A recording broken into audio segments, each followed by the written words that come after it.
Peter pointed out that the previous communion slides looked like it was a glass of beer. Oh. So we're getting a little more spiritual now. A little cup of wine. Well, welcome, church. Welcome. I've been given the task to talk about Hebrews 8, and if you know me and you've heard me speak recently, you know that I whine that when I'm given a certain topic or a certain scripture to preach on, because I always feel like I want to preach from my heart what I've learned. I don't want to try and learn something and then preach on it. And but I guess it's just it's training me to rely more on the Spirit. And so I hope to do that this morning. And if this is a total flop, then you can blame the Spirit. Hebrews is a wild book, and it's one that every time I try and study it, I think I have more questions than answers. And they got this crazy guy that we learned about last week, Melchizedek, and he's mentioned twice that Peter said last week. He's in Psalms 110 and in Genesis 31, and there's no background on him. There's no lineage, there's no genealogy, which is very odd in the Old Testament. We don't know much about him, but then he pops up in Hebrews as the predecessor to Jesus, as a high priest. And so it's kind of weird. And I would say that Hebrews 8 falls right in there. Hebrews 8 is 13 verses long, and 5 of those are from Jeremiah 31. And as I was reading through it and trying to study it, it dawned on me it's kind of a recap. And the book of Hebrews is a lot like that. It's encapsulated in a chapter, and then the next chapter says therefore and gives instructions, and then it's like chapter after chapter. And so when we get to 8, there's a little bit of a recap there, and we're going to talk about that. And I don't know if we've talked about authorship. I don't know if anybody's brought that up in our series, but we don't know who the author is. It was said to be Paul for early church history, but it's very clear it's not Paul, based on the fact that the writer says that I'm a second generation convert, that I learned from those who were with Jesus. So it wouldn't have included any of the apostles as a author question. And so it had to have been someone who was Hellenistic or Greek because of the literary tools that are being used, and it's someone that was a good writer. And we have no idea who the author is, but I love the premise that's been tossed around that it was written by Priscilla, which a lot of religious people, a lot of Christians would say, well, that's sacrilege. You can't have a woman writing a letter. And when you look at the structure of Hebrews, it's written as a sermon. The literary tools that are used are basically a sermon, and it even talks about it in the 13th chapter. It sums it up as they're giving an encouragement or an exhortation, and the use of that word in the Greek is only used in sermons. So we know that there was a sermon. So why was the book written? We know that the book was written to Jews, Hebrews, and we presume that it was written to the Jews in Rome.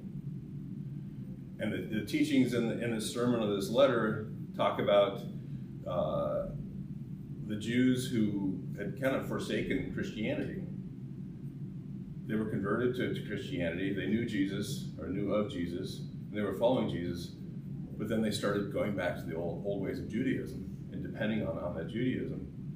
And I don't know about you, but I can't really relate to that.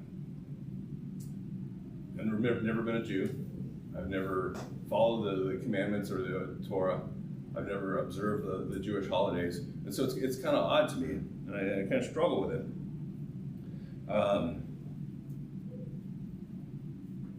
We know that the audience, or at least the Jews in Rome, had suffered incredible persecution right around the time of the writing. Some say that the book was written or the sermon was written in 50 AD. There are others that speculate it was a little later, but either way, the Jews in Rome had suffered intense persecution.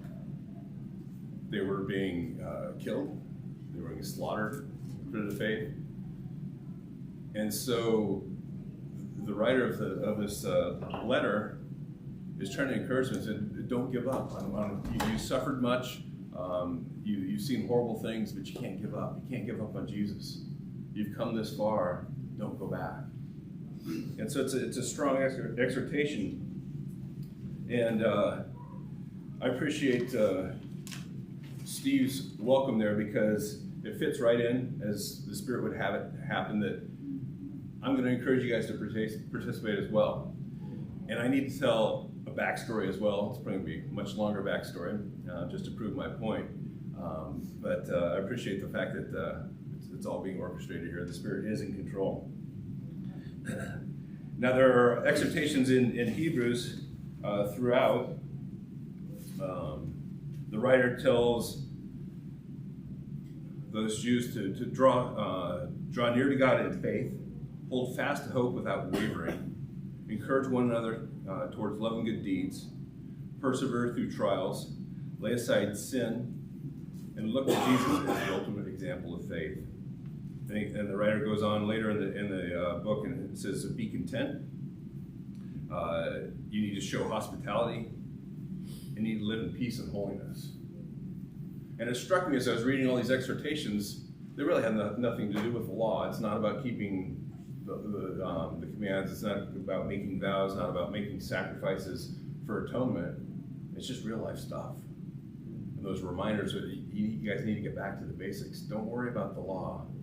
That's done.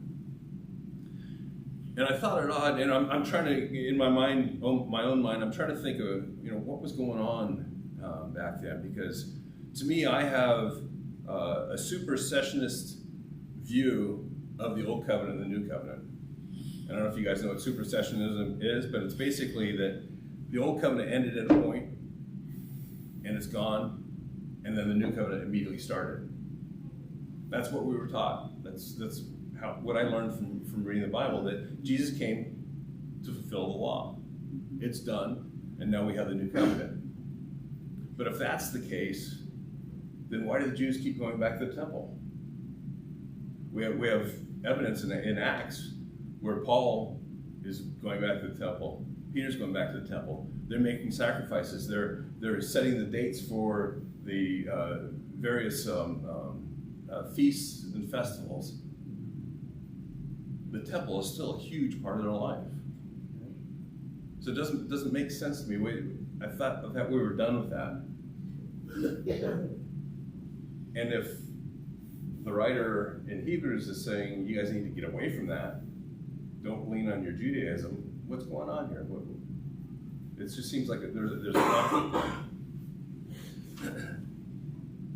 And I wanted to basically do a recap of what we've talked about in Hebrews.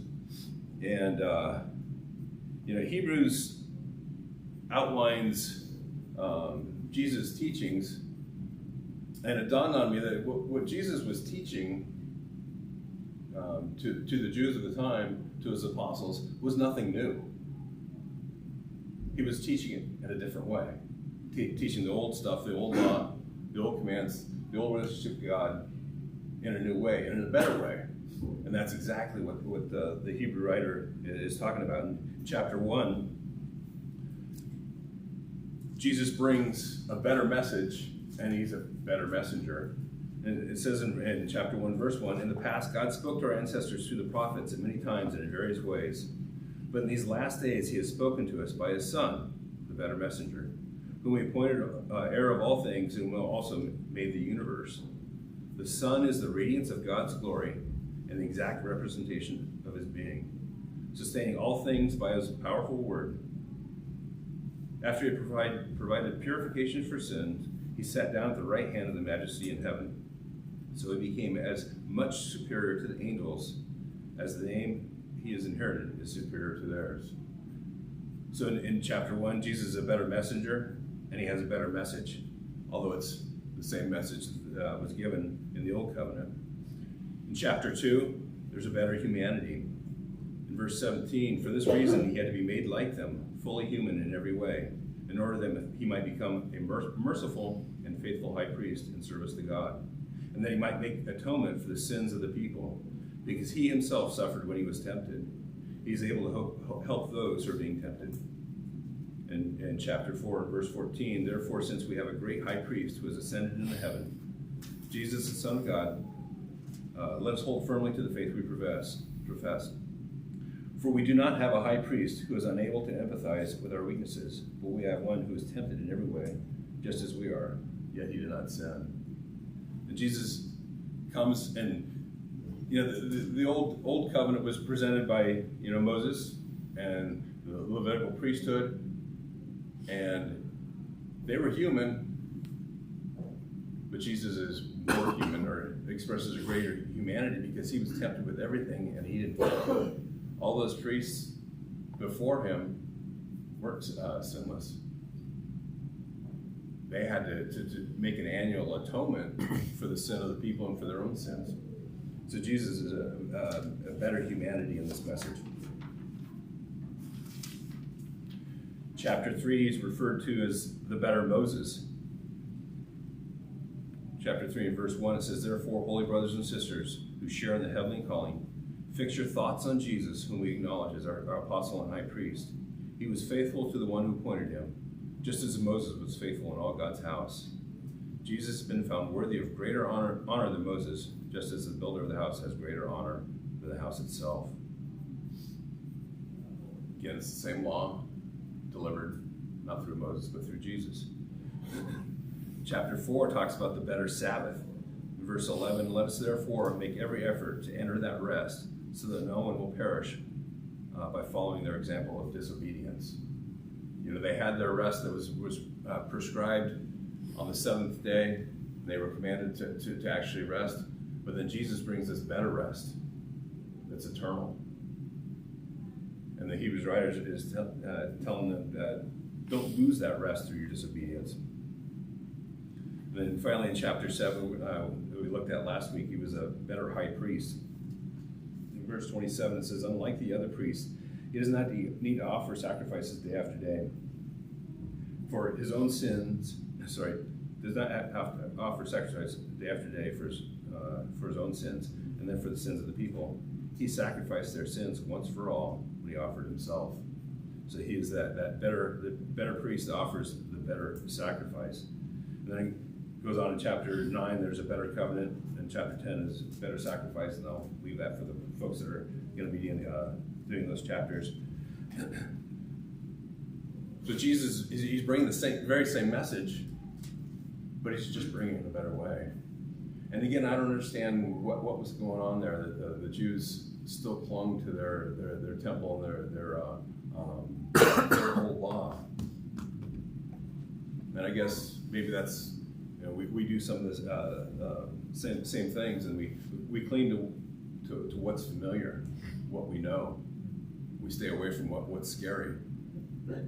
We just need that security. I want to read through chapter 8 and just kind of highlight how it's just really a review of what was written in the first 7 chapters. Chapter 8 and verse 1, it says, now the main point of what we are saying is this: we do have such a high priest who sat down at the right hand of the throne of the majesty in heaven, and who serves in the sanctuary, a true tabernacle set up by the Lord, not by a mere human being. There's your better temple. Every high priest is appointed to offer both gifts and sacrifices, and so it was necessary for this one also to have something to offer. If he were on earth, he would not be a priest, for there are already priests who offer the gifts prescribed by law. They serve in a sanctuary that is a copy and a shadow of what is in heaven. This is why Moses warned when he was about to build the tabernacle, see to it that you make everything according to the pattern shown on the mountain. But in fact, the ministry Jesus has received is superior to theirs. There's the better ministry. As the covenant of which he is a mediator, is superior to the old one, since the old covenant is established on better promises. Verse 7, for if there had been nothing wrong with that first covenant, no place would have been sought for another. But God found fault with the people and said, the days are coming, declares the Lord, when I make a new covenant with the people of Israel and with the people of Judah. It will not be like the covenant I made with the ancestors when I took them by the hand to lead them out of Egypt, because they did not remain faithful to my covenant, and I turned away from them, declares the Lord. This is the covenant I will establish with the people of Israel after that time, declares the Lord. I will put my laws in their minds and write them in their hearts. I will be their God, and they will be my people. No longer will they teach their neighbor to say to one another, know the Lord, because they will all know me. From the least of them to the greatest, for I will forgive their wickedness and will remember their sins no more. By calling this covenant new, he has made the first one obsolete, and what is obsolete and outdated will soon disappear. And there's that enigma. He finishes up and he says that he's been made the first one obsolete, and what is obsolete and outdated will soon disappear. Well, why didn't it just disappear if it's outdated? If it's been fulfilled, what's going on? And I started thinking about this, and the whole concept of the temple being destroyed in 70 AD, probably soon after this letter was written, kind of makes it apparent that they were using the temple and the Levitical priesthood as a crutch. And I believe that God took that crutch away from him. He destroyed the temple. And you look at what happened to the Jewish faith. Judaism basically got smashed. And they went from a system that was a Levitical priesthood in the temple to a rabbinical religion, where they weren't relying on the priests anymore. They were relying on the rabbis. It just totally changed Judaism. And I wonder if that's what it took. You know, God has the writer of Hebrews, exhort to the Jews in Rome, and this letter was probably written or was read in Jerusalem as well. And he's trying to tell me, you guys gotta let go. You gotta let go of that temple. And if you're not gonna let go of it, I'm just gonna remove it. And he removed it. And the destruction of the temple was complete. The Jews were scattered. They had to leave Rome. And God dealt with it. Now, I'm thinking, how does this all apply to me? I'm not a Hebrew. I didn't follow the law. I'm not clinging to the temple or the old teachings. And it reminded me of a story, something that happened back in 2008. And I'm going to give you the whole backstory here. So we're going to go all the way back to 1986. I was baptized in the Rocky Mountain Church of Christ in Fort Collins, Colorado on April 20th, 1986. The church was a mainline church, and it was a very kind of progressive mainline church. They had 6 people on staff. They had a dynamic campus ministry. They had a dynamic teen ministry. They had a great youth and family organization. We even had a senior citizens ministry. Wow. One of the ministers, his main part of his job. What's that? Is it for 40-year-olds? Yeah, exactly. Yeah. These were true senior citizens. We can do that. Yeah. The minister would get in his bus on Sunday morning. He would go from nursing home to nursing home, picking up all his parishioners. And they would pull up, and they would all unload. They had their assigned seating, and they were sitting in the same seats every week. But it was a dynamic. It was actually, he was fruitful, baptizing these, 70, 80, 90-year-old people. Wow. It was just a dynamic church. And we had really good campus interns. I studied the Bible with a guy named Greg Dillon, and he was just incredibly fruitful. And he moved to Boston, and so the next guy was raised up, Glenn Hodge, and he was super fruitful and dynamic, and then he moved to Phoenix, and it just seemed like it was constant turnover. It was a vibrant and just an incredibly great church. Back then, the mainline church, you would have Sunday morning classes at 9 a.m., you'd have service at 10, and then you'd have service at 6 on Sunday. You had Bible talk on, one day during the week, and then you had Wednesday night services. So there was a whole lot of structure. We were really well fed through all this. And in 1988, I moved down to Denver. The Denver church had been planted by the Gainesville, Crossroads Church of Christ, which was another mainline church that was very progressive. And I think our first service in Denver. It was in '86. I was down there from school, and the first service I think was 110 people. And by 1992, when we left, there were 1,200 people in the church.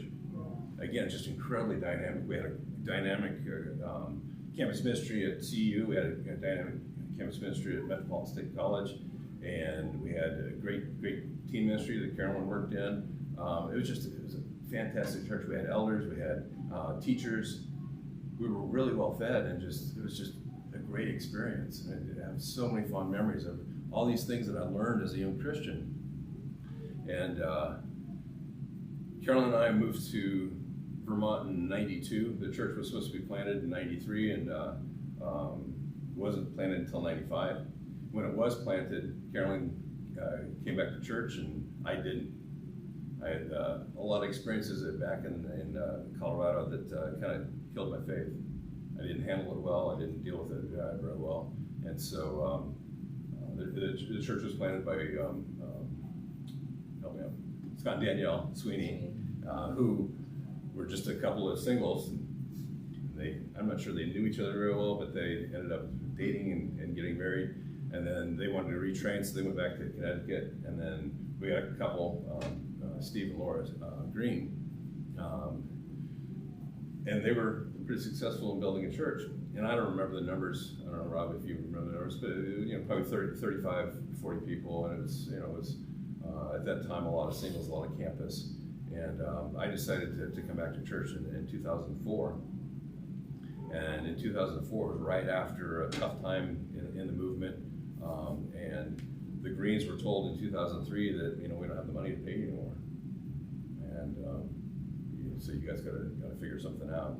And Steve and Laura took a job down in Oklahoma City, and the church was left here without paid leadership. And those that were here, there was several couples that stepped up and said, "Okay, God, we'll do what we can.